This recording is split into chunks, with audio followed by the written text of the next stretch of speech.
The time Michael Jordan punched Steve Kerr. Now, as we all know, Michael Jordan is the greatest player of all time. He's done things that, well, we've never really seen before. And he's always said that the reason why he was so good was because he was so determined. He was so motivated. But the real reason why was because he was so competitive.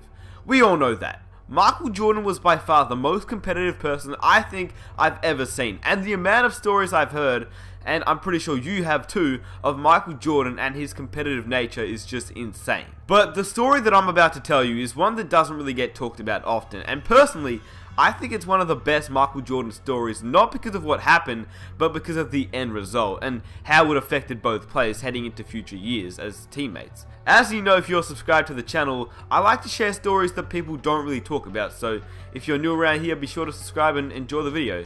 Here's the time Michael Jordan punched Steve Kerr. Also, very quickly before I get started, is that there's going to be clips of Michael Jordan as a cartoon, and it's actually Michael Jordan telling the story of what happened just as a cartoon, so if you want to watch the whole thing, I'll leave a link in the description, but other than that, I hope you guys enjoy the video. Now, it's known by many that teammates fight, but most fights that happen between teammates normally stay behind closed doors and eventually get leaked after the players are retired or just traded away. People can't honestly expect myself and Shaq to be together for 20 years and not have an argument and not have a fight. That's just like fantasy land. That's not going to happen. We had arguments my rookie year, my second year, this year, and we're probably going to have many more arguments. Did he connect on the punch you threw? No. No, I was swift on the duck. You know? You ducked out of it? Did you throw one back? Yeah, well, we just kind of got into like a pushing and shoving match. If you fight with Michael Jordan out of all people, I don't think that you should take exception. Not because he wasn't like anyone else, well, technically he wasn't like anyone else, but because of how competitive he is, and Steve Kerr knew that. But Steve Kerr also didn't know what he was thinking, and I quote, "I don't know what the hell I was thinking," laughing as he recalls his scrap with the Chicago Bulls legend in 1995 at the Bulls training camp. It's Michael Jordan, it's the greatest player ever, but I was pretty competitive myself, and I think I kind of play with a chip on my shoulder. I had to, or I wouldn't have made it.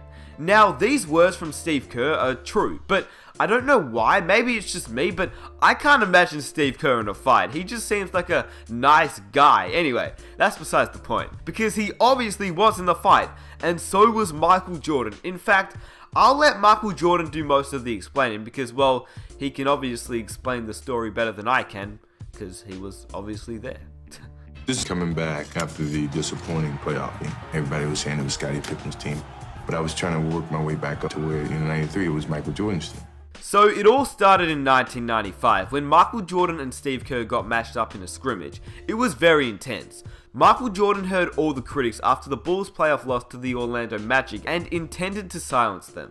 The postseason defeat to the Magic in the conference semifinals, his first series loss since 1990, and many believe that his best years were behind him. I mean, when you think about it now, he literally did just come out of retirement that year, but because Jordan is, well, Michael Jordan, at 32 years old, Jordan was wanting to prove to haters otherwise. So yeah, the offseason started and this particular scrimmage came around. All Jordan could think about was the haters from the previous season, and he just wanted to prove them wrong. Instead, Phil Jackson, obviously the coach of the Chicago Bulls at that time, thought it would be a smart idea to spice things up a little bit.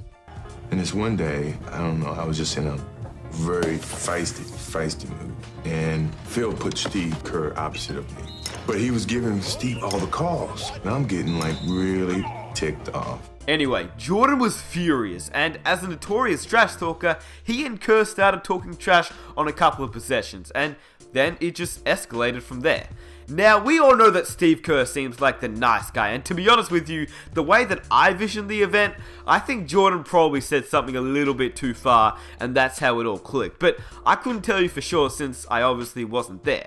Steve Kerr then says, "I took exception to something he said, so I was talking back, and I don't think Michael really appreciated that. And we got in the lane, and he gave me a forearm shiver to the chest, and I pushed him back, and next thing you know, our teammates were pulling him off me." One thing led to another. Next thing you know, I fouled him real hard. He fouls me real hard. And then before I knew it, I hauled off and just whacked it right in the eye. All the anger, all the comments of people saying that my skills had eroded and I wasn't the same Michael Jordan. And I was letting everything go.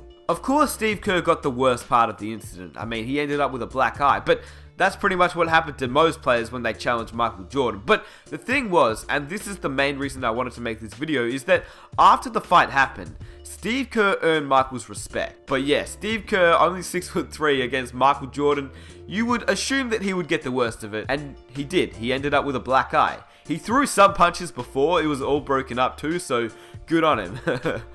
The next day in practice, I'm looking at Steve. Steve got the biggest black eye. And when I saw him, I went right up to him. I said, you know what? I'm totally sorry. I just lost my temper. He says it was partly my fault, too. I knew not to push you. We two grown men and teammates stood there for almost 20 minutes apologizing to each other. From that point on, I've always respected him. He didn't give up. He fought back. You know, he may have gotten the worst end of it, but I respect him. Now, the fact that I found really interesting and completely forgot about was the fact that Steve Kerr and Michael Jordan didn't really have much of a relationship at this point. They'd only played together for 2 months, so the fact that Steve Kerr actually retaliated to Michael meant that Steve Kerr most definitely made Jordan respect him from that night forward. Jordan explained after the incident that he apologized. And I called back to the Bulls practice facility, and they gave me Steve's phone number, and I got his answer machine. And I said, Steve, I am so sorry. My anger got the best of me. I really am trying to get myself back to where I once was, and it was just something that shouldn't have never happened, and I truly apologize for it. Now, the thing that I love about this whole story is what actually came up after the fight. I mean, we all know that Steve Kerr, as a man who was one of the nicest guys in the NBA landscape, but the fact that he protected himself was the right thing to do. He says that he was embarrassed by how he was being treated, and he wasn't going to put up with it. He also said that it was a totally different relationship from that point on. There was also mutual respect, with Kerr feeling that Jordan trusted him on the court more in important situations, which we now know is obviously true. Just look at the time Jordan trusted Kerr to take the game winner in the 1997 NBA Finals. That's pretty crazy.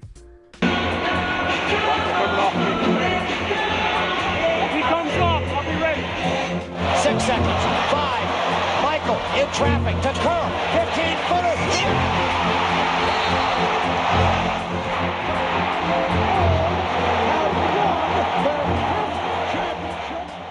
Now, it has to be said, the Bulls couldn't have been great without their immense talent of Jordan, Pippen, and Rodman, but they couldn't have been historic without coming together with players like Steve Kerr, Kukoc, and Ron Harper. The Chicago Bulls avoided major issues after the Kerr-Jordan incident and never lost more than 2 games in a row, taking on the characteristics of its coach and its leader.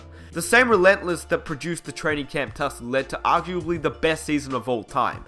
After the incident, the Chicago Bulls finished with a 72-10 record, which lasted as the greatest record of all time until obviously the Golden State Warriors beat it, but I mean, the Bulls won a ring, so I still say it's the greatest record of all time.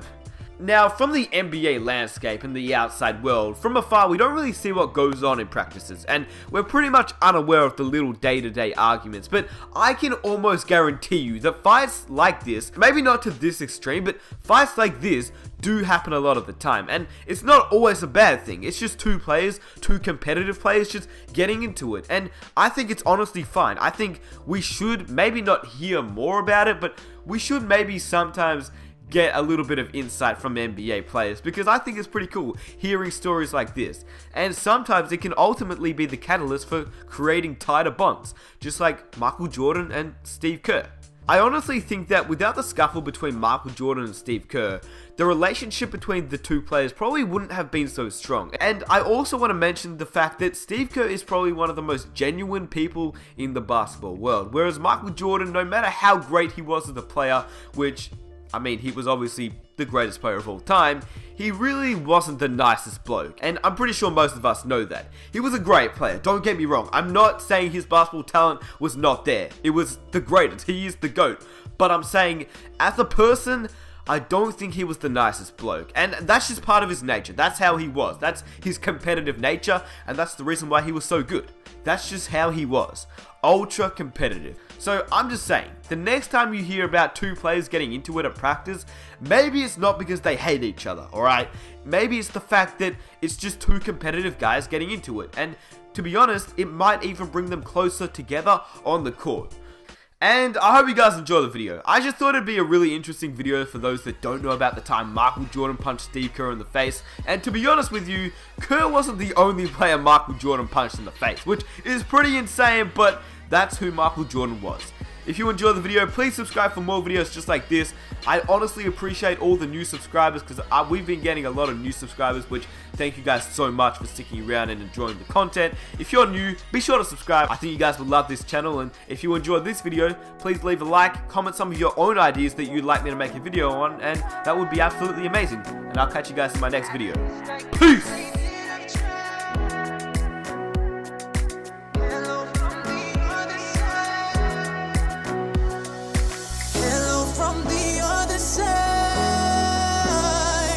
I must have called 1,000 times.